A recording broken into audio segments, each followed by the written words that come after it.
Allahu Akbar, Allahu Akbar. Allah. Kemudian kita peringati setiap tahun Nuzulul Quran, turunnya Al-Quran. Al-Quran ini cahaya langit dan bumi.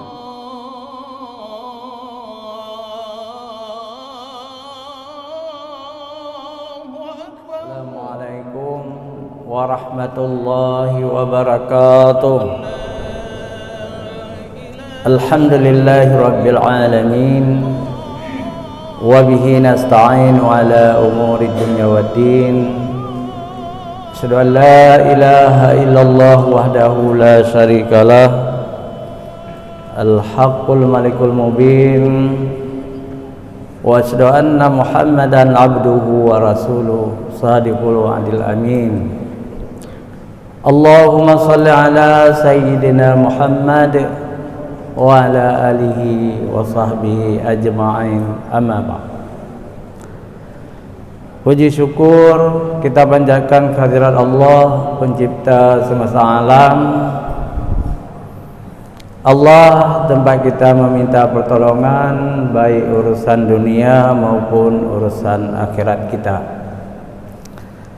Selawat dan salam kepada junjungan alam Nabi besar Muhammad sallallahu alaihi wasallam beserta keluarga dan sahabat beliau sekalian.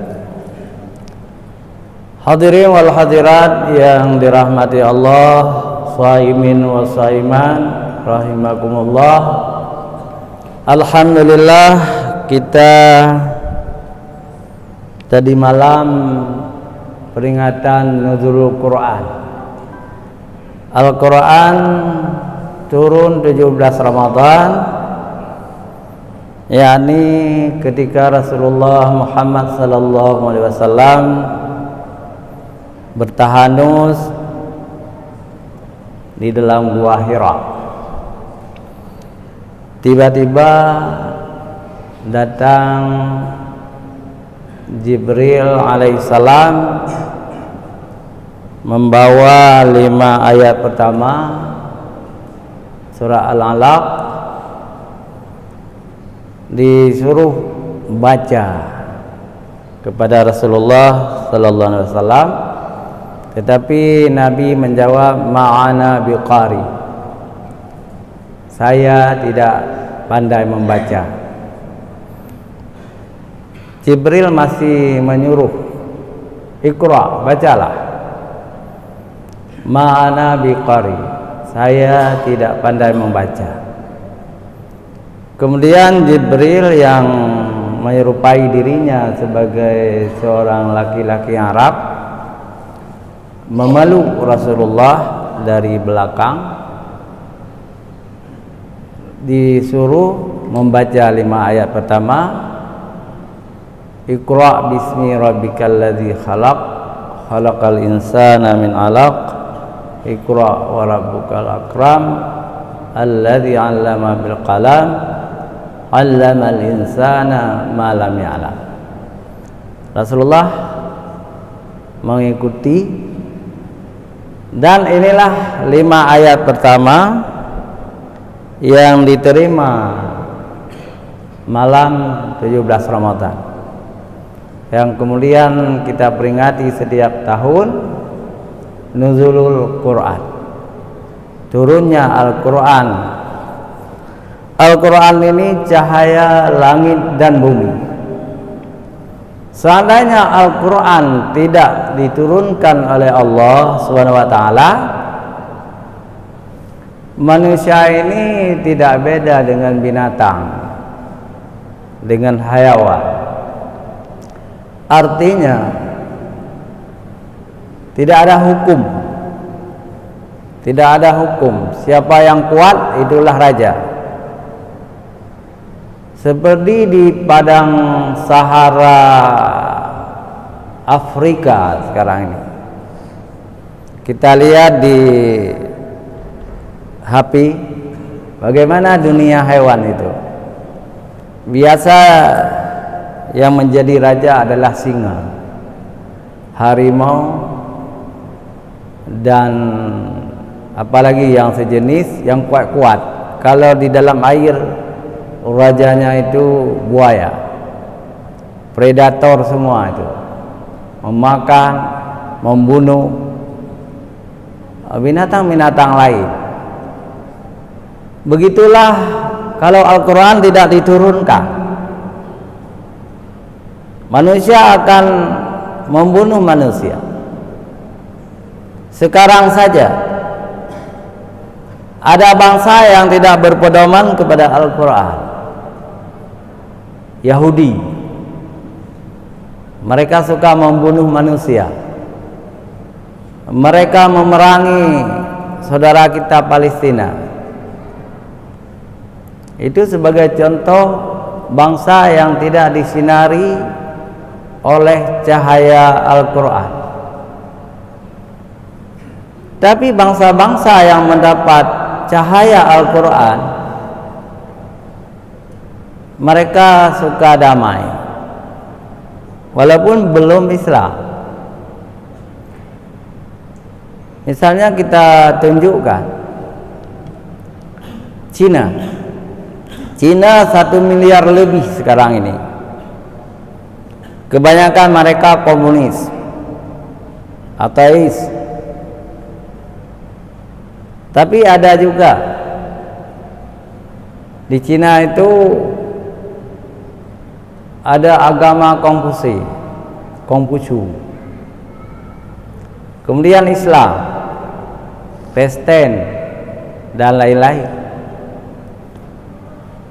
Tapi cahaya Al-Quran sudah memerangi Cina sebelum masuknya komunis.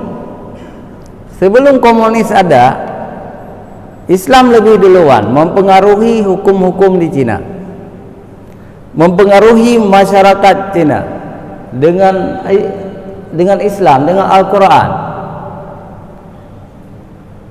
Akhirnya banyak kedamaian di Cina juga. Ada sebuah bangsa baru. Di situ Islam sangat minim, Singapura.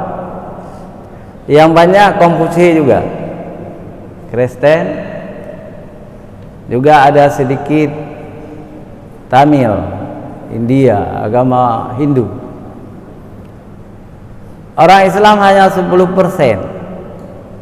Tapi presidennya alhamdulillah Islam, perempuan lagi. Yang menarik, Singapura itu mengambil hukum dipengaruhi oleh hukum Islam, sehingga Singapura itu sangat jauh kebaikannya. Misalnya sangat bersih, dilarang merokok, dilarang membuang puntung rokok, dilarang juga minum minuman keras, judi, dilarang mengganggu orang lain. Itu sangat sesuai dengan Islam. Dan banyak lagi contoh-contoh di dunia ini. Cahaya Al-Quran menjiwai manusia. Maka dalam surah Al-Baqarah ayat 185 dikatakan tadi, dibaca oleh Pak Imam kita, Syahrul Ramadhan alladzi unzila fihi al-Qur'an hudal linnas. Nah, ini menarik sekali, hudal linnas wa bayyinati minal huda wal furqan. Bulan Ramadan, yakni bulan yang diturunkan di dalamnya Al-Qur'an, petunjuk bagi manusia. Petunjuk bagi manusia. Dan penjelasan petunjuk itu pembeda antara yang hak dan yang batil. Nah, ini sangat menarik. Memang Al-Quran ini diturunkan untuk hudal lil muttaqin, petunjuk bagi orang-orang yang takwa, bagi kita umat Islam. Tetapi kalau ada orang Islam tidak mengamalkan Al-Quran, Al-Quran tidak berguna juga. Orang kafir mengamalkan Al-Quran berguna bagi mereka. Kita dengar sekarang Yang membela Palestina itu siapa? Yang membela Palestina itu Afrika Selatan, itu mayoritas Kristen, membela Palestina di PBB. Habis-habisan dibela. Karena Afrika Selatan itu disinari oleh cahaya Al-Quran. Siapa tokoh Palestina? Maaf, siapa tokoh Afrika Selatan? Di Cape Town ada sebuah masyarakat Melayu. Ada partainya partai Islam. Di kota Cape Town itu mayoritas Melayu Islam. Seorang tokohnya adalah Syekh Yusuf Al-Makassari. Syekh Yusuf dari Makassar. Syekh Yusuf orang Makassar pergi ke Betawi, menjadi orang penting di kerajaan Betawi. Kemudian melanjutkan ke Aceh, tinggal di tanah Aceh, berguru kepada Syekh Nuruddin Araniri. Syekh Nuruddin Araniri itu menjadi mufti kerajaan Aceh di zaman Sultan Iskandar Sani. Syekh Yusuf Makassari ada di Mesir Raya ini di zaman Sultan Iskandar Sani, kemudian berangkat ke Cape Town, Afrika. Makamnya itu di Afrika, di kota Cape Town. Tapi seorang ulama besar seperti itu ada 3 makam sekarang nih. Yang pertama di Cape Town, yang kedua di Jakarta, dan yang ketiga ada di Makassar. Tapi yang benar sekali itu di Cape Town.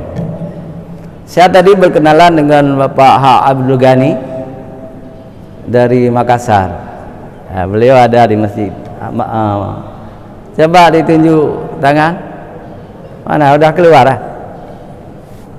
Jadi ada hubungan kita dengan Makassar baik sekali, ya. Hadirin wal hadirat yang dirahmati Allah. Sekarang kembali kepada nuzulul Quran tadi. Sejauh mana kita mempelajari Al-Quran, ya? Umat Islam ini memang tidak semua diberi ilmu oleh Allah tentang Al-Quran. Ada yang bisa membaca Al-Quran saja, ada yang bisa menterjemah, ada yang mampu tafsir, ada lagi yang lebih tinggi lagi. Jadi di atas yang paling tinggi itu ilmu-ilmu Al-Quran, tentang arti-arti yang mufradatnya, yang payah. Ini ada ahli-ahlinya. Alhamdulillah, imam besar kita salah seorang yang ahli tafsir, Bapak Profesor Dr. Aduman Ismail, alumni Al-Azhar Kairo. Kemudian ada Dr. Mufakir Muhammad, juga ahli tafsir. Tentu pemahaman kita berbeda-beda, tetapi semua mendapat manisan dari Al-Quran itu. Orang yang bisa membaca Al-Quran lebih bahagia ketimbang yang buta huruf Al-Quran tidak bisa membaca. Orang yang qari lebih bahagia ketimbang yang bisa membaca Al-Quran. Orang yang bisa tafsir lebih bahagia lagi, lebih bahagia lagi. Nah, jadi Al-Quran itu sebuah samudra ilmu yang tidak putus-putusnya. Semakin kita gali, semakin enak, semakin menjadi obat penawar bagi keimanan umat Islam. Satu huruf saja kita baca sudah mendapat pahala 10. Kalau ada wudu 25 pahalanya. Alif lam mim itu 3 huruf. Alif lam mim sudah dapat pahala 75. Itu baru 3 huruf kita baca. Bismillahirrahmanirrahim 19 huruf. kali 75 kali 25 berapa? Apalagi kita baca Al-Quran tiap hari, kita baca terus, banyak sekali pahalanya. Tetapi yang paling susah bagi umat Islam sekarang, pahala itu dituang kemana? Seharusnya pahala itu kita masukkan ke dalam sebuah bejana yang tidak bocor, ya, katakanlah sebuah karung yang tidak bocor. Jadi artinya kita jaga pahala itu, kita jaga hari akhirat nanti dikembalikan kepada kita oleh Allah Subhanahu wa taala. Malah Al-Quran itu satu yang memberi syafaat. Jadi siam, puasa dan membaca Al-Quran, tadarus itu membela kita di hari akhirat, membela kita, dia memberi syafaat. Tetapi kebanyakan di antara kita tidak pandai menjaga pahala itu. Pahala itu kita tuang ke dalam bejana yang bocor, hilang ya, seperti air kita tuang dalam raga, jadi nggak ada yang tersisa dalam raga itu, keluar semua. Nah, maksudnya ini apa? Baca Quran ada, tetapi ghibah terhadap orang lain tidak putus-putus, baik laki-laki maupun perempuan, menjelek-jelekkan orang, memfitnah, itu nggak ada lagi pahala. Kemudian berbuat maksiat, melihat konten-konten porno di HP, itu tidak ada lagi pahala. Banyak lagi hal lain, amanah dari manusia, amanah dari Allah kita tidak jaga, berakhlak buruk, itu menghilangkan semua pahala-pahala ibadah sunat kita. Hadirin wal hadirat yang dirahmati Allah, jadilah Al-Quran sebagai way of life, pedoman hidup kita. Apa yang diperintahkan dalam Al-Quran, laksanakan. Apa yang diperintahkan untuk meninggalkannya, tinggalkan. Itu sudah menjadi orang yang mengamalkan Al-Quran. Misalnya banyak yang dilanggar orang, mudah-mudahan tausiah ini berguna bagi kita semua, ya. Rukun Islam yang ketiga, zakat, ya, itu zakat. Nah, rukun Islam yang ketiga zakat. Zakat itu wajib bagi yang sampai nisabnya. Nah, zakat itu sudah wajib. Tetapi kebanyakan, kenapa kita berani mengatakan? Karena kita sudah meneliti. Kalau tidak kita teliti, jadi fitnah ini, jadi fitnah. Tapi setelah kita teliti dan sudah mendapat kebenaran, kita berani mengatakan. Kebanyakan kita tidak mengeluarkan zakat. Nah, ini kan bahaya. Padahal kalau kita tunggu hisab setahun sekali, bagi kita yang gaji kita sedikit, kita tidak pernah mengeluarkan zakat. Nah, ya kan? Coba mengeluarkan zakat setiap hari, setiap bulan, boleh. Fatwa siapa? Fatwa ulama besar Indonesia, Profesor Dr. Quraish Shihab. Misalnya begini, hari ini kita mendapat rezeki 500.000 misalnya, itu 500.000 besar sekali ya. Katakanlah 100.000 atau 200.000, kasih aja sedekah zakatnya 2,5% dari jumlah itu. Jadi setiap hari boleh mengeluarkan zakat, niat zakat, berikan kepada Baitul Mal boleh, kepada Baitul Mal kampung boleh, memberikan langsung kepada fakir miskin, anak yatim boleh. Jadi alhamdulillah, kalau boleh saya sebutkan, bulan Ramadan ini banyak juga undangan ceramah saya di tempat-tempat yang banyak sedekahnya, ya. di tempat-tempat yang banyak sedekahnya. Ada sebuah komunitas sedekahnya 1 juta, ada yang 500 di beberapa masjid. Saya tidak tunggu habis bulan, saya kasih terus sedekah zakatnya. Itu sedekah lain, infak lain. Ini yang zakatnya kita berikan terus 2,5%. Jadi kita bahagia sekali, kita senang. Artinya rezeki fakir miskin yang dititipkan oleh Allah kepada kita sudah kita keluarkan.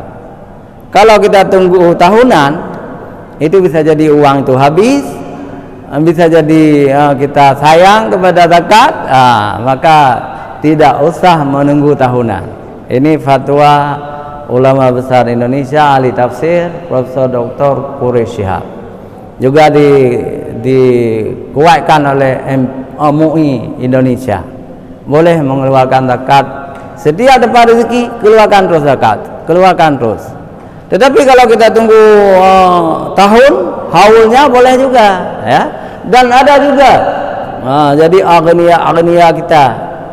Saya sangat mengagumi almarhum Harun Kecilemi, itu kan, Bapak Harun Kecilemi, dan putranya sekarang tiap tahun bulan Ramadan sudah mengeluarkan zakat, dan beliau tidak pernah mengumumkan. Kalau saya tahu, saya salah seorang yang selalu jadi panitia dulu. Jadi saya tahu persis keimanan dan ketakwaan dari Bapak Harun Kecilemi almarhum. Tidak pernah melupakan mengeluarkan zakat. Dan bukan hanya Bapak Harun Kecilemi, juga yang tokoh-tokoh emas lain juga seperti itu. Jadi alhamdulillah, alhamdulillah.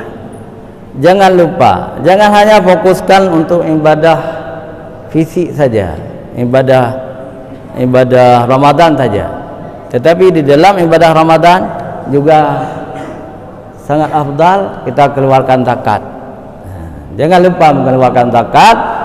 Dan di dalam Al-Quran dikatakan orang-orang yang tidak mengeluarkan zakat di hari akhirat, hartanya itu, apakah toko-tokonya, gedung-gedungnya, rumah-rumahnya, semua menjadi bagian dari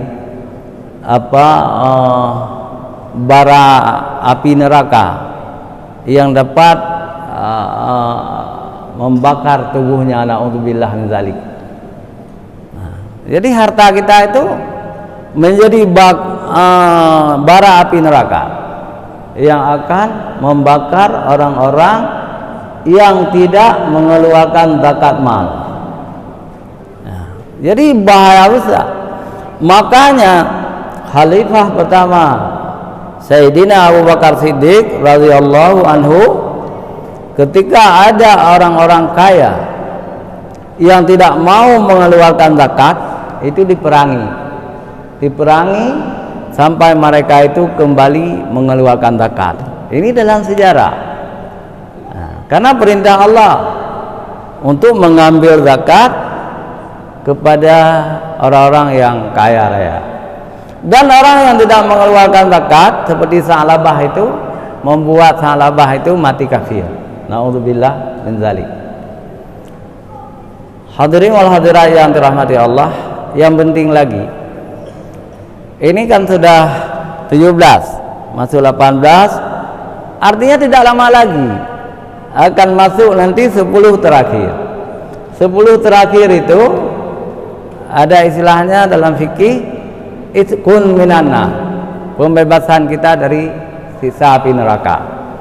10 terakhir itu seharusnya lebih taat kita, lebih takwa, lebih banyak waktu yang kita habiskan untuk beribadah. Misalnya kita itikaf, ya, ada kumpulan-kumpulan itikaf karena Allah, misalnya di Masjid Berawi, ya, di Masjid Berawi itu sangat ramai.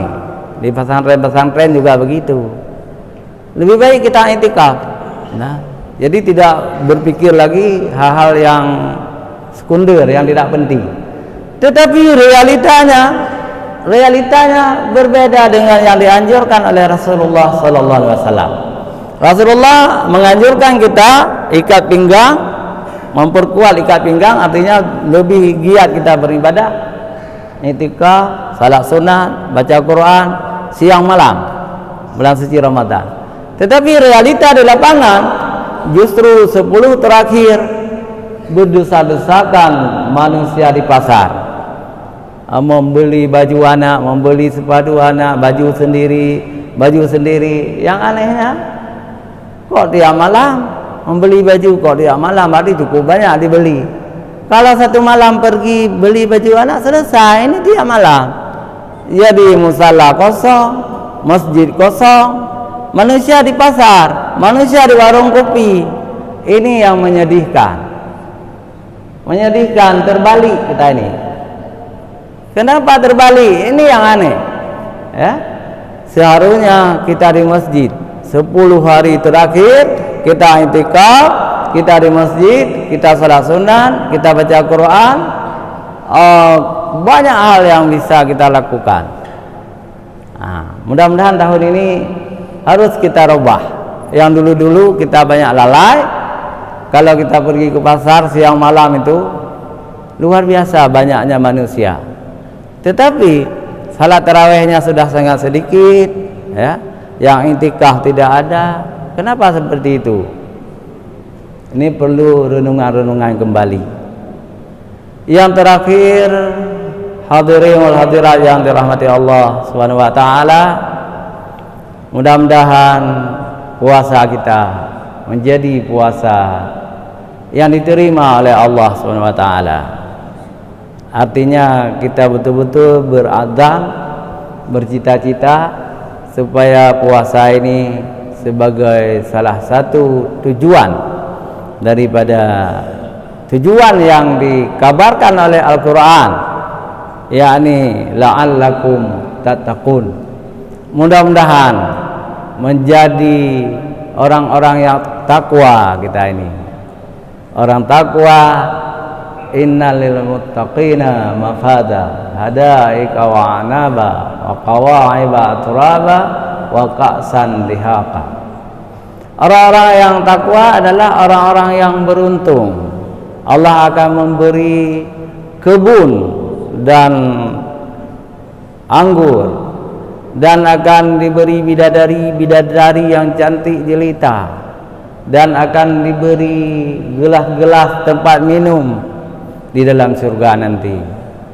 Mudah-mudahan Allah akan menjadikan kita shaimin wa shaimat, jadi laki-laki yang berpuasa karena Allah dan perempuan yang berpuasa karena Allah, supaya kita mendapat ampunan dari Allah Subhanahu wa taala.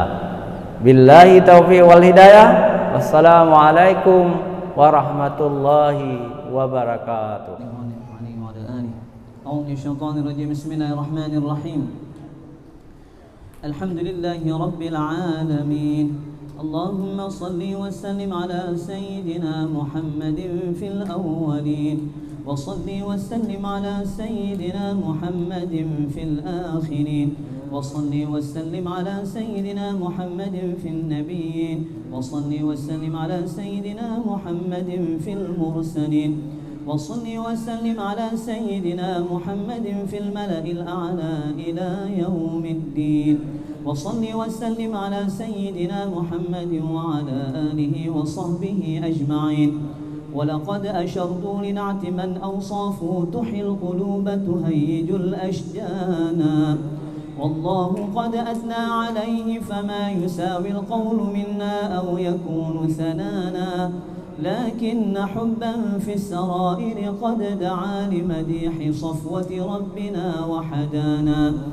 وإذ امتزجنا بالمودة ها هنا نرفع أيدي فخرنا ورجانا للواحد الأحد العلي إلهنا متوسلين بمن إليه دعانا.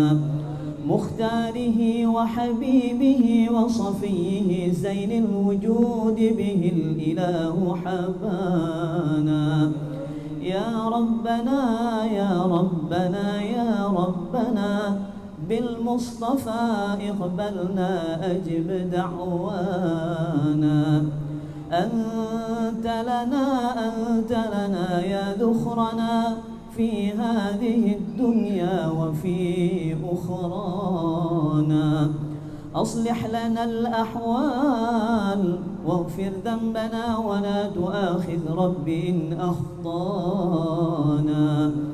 واسلك بنا في نهج طه المصطفى ثبت على قدم الحبيب خطانا. أرنا بفضل منك طلعة أحمد في بهجة عين الرضا ترعانا. واربط به في كل حال حبلنا وحبال من ودى ومن والانا. والمحسنين ومن أجاب نداءنا وذوي الحقوق وطالبا أوصانا. والحاضرين وساعيا في جمعنا ها نحن بين يديك أنت ترانا. ولقد رجوناك فحقق سؤلنا واسمع بفضلك يا سميع دعانا. وانصر بنا سنة طه في بقاع الأرض واقمع كل من عادانا. وانظر إلينا واسقنا كأس الهنا واشف وعاف عاجلا مرضانا. واقضي لنا الحاجات وأحسن ختمنا عند الممات وأصلح عقبانا. sama-sama.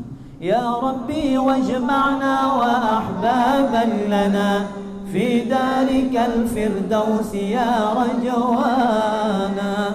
يا ربي واجمعنا وأحبابا لنا في دارك الفردوس يا رجوانا.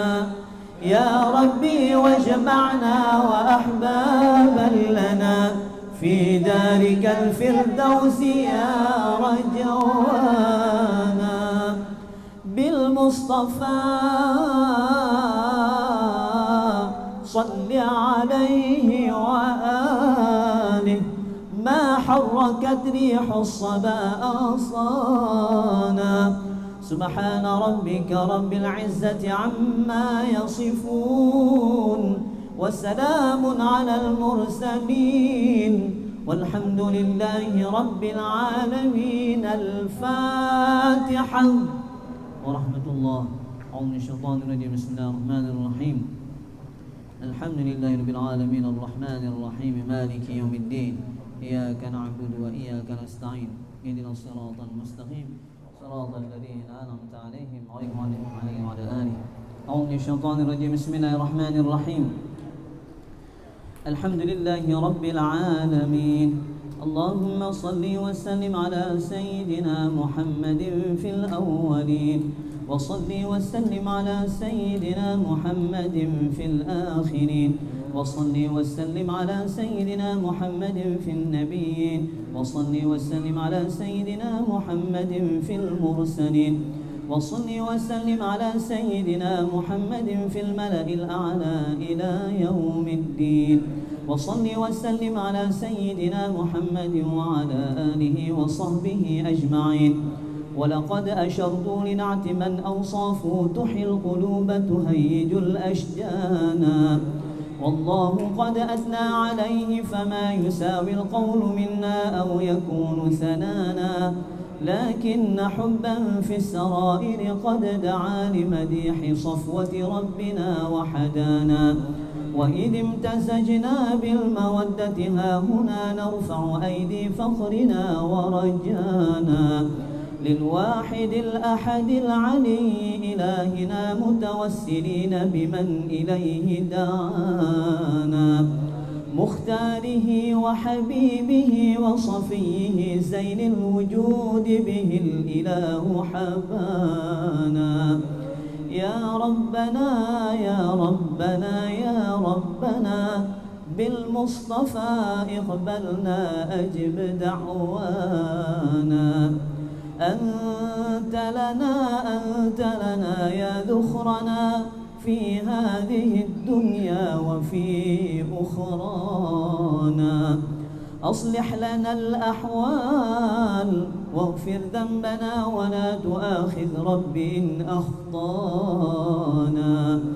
واسلك بنا في نهج طه المصطفى ثبت على قدم الحبيب خطانا. أرنا بفضل منك طلعة أحمد في بهجة عين الرضا ترعانا. واربط به في كل حال حبلنا وحبال من ودى ومن والانا. والمحسنين ومن أجاب نداءنا وذوي الحقوق وطالبا أوصانا. والحاضرين وساعيا في جمعنا ها نحن بين يديك أنت ترانا. ولقد رجوناك فحقق سؤلنا واسمع بفضلك يا سميع دعانا. وانصر بنا سنة طه في بقاع الأرض واقمع كل من عادانا. وانظر إلينا واسقنا كأس الهنا واشف وعاف عاجلا مرضانا.